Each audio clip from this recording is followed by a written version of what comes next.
I am the Tofu Golem. Please enjoy the video. You're going to stop automatic backups now, so open Google Photos and confirm you're signed into the account that's uploading.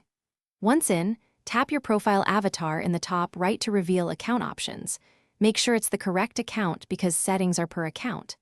Then choose Photos Settings and look for Backup in Sync. You're taking the first actionable step, toggling that switch off to halt future automatic uploads and save data and space.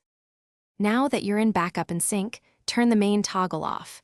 This stops new photos and videos from automatically uploading. While you're here, inspect upload over mobile data and roaming options.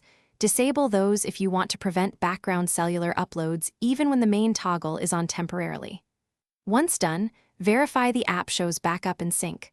Off. Make sure multiple devices or accounts don't have conflicting settings by repeating this on each device where uploads were occurring. Finish by checking the Photos interface for any remaining pending uploads and cancel or delete those items if needed. If other devices use the same account, repeat these steps there or sign out to prevent accidental re-enabling. If the toggle won't stay off, force stop the app, clear its cache, and relaunch. If that fails, uninstall and reinstall Google Photos to reset preferences. One key troubleshooting tip: ensure device time and account sync are correct, because syncing issues can prevent settings from saving. Thanks for watching. Consider subscribing if we helped you today.